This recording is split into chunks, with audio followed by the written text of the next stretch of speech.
where you have a couple different areas in the heart, in the atria, that are sending the signals, and it's not chaotic all over the place. You just have groups that are sending a signal.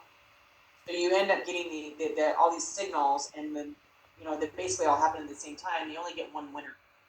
Only one person wins, but they end up making the sawtooth appearance on that. Okay, so you get this sawtooth appearance with a flutter. Okay, the rate, depending on if the sawtooth is regular, if you have all of them happening the whole time, can be regular, but it can vary.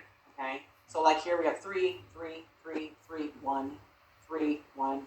So it's considered an irregular rhythm. Okay. The sawtooth appearance on the atria, the P waves, okay, are a sawtooth look. You can't tell a PR interval because these are all P waves, so we don't look at PR interval on that. But your QRS is still narrow. Okay. The rate on this, right around 90 on atrial flutter, but it varies. So that's the hard part with the heart rate. It'll vary back and forth because of the difference in the atrial section. Okay. All right.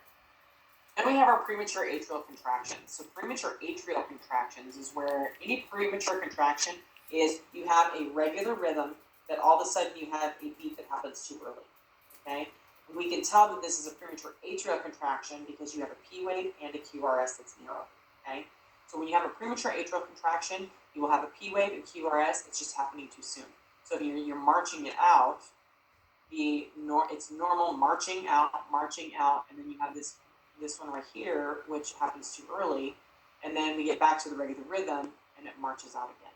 So it is considered irregular because of the premature contraction.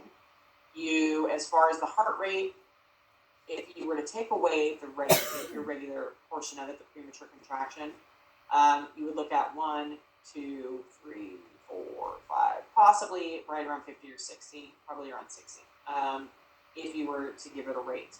But the rate will vary because it's irregular. Okay, your P wave is you're gonna have a premature P wave.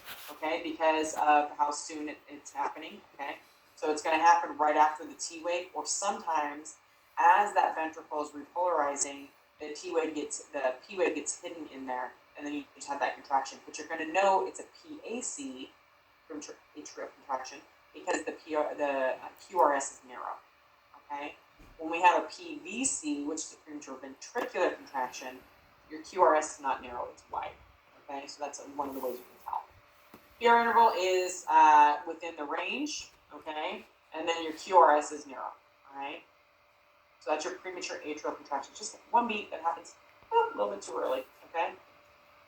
All right, we don't need a break.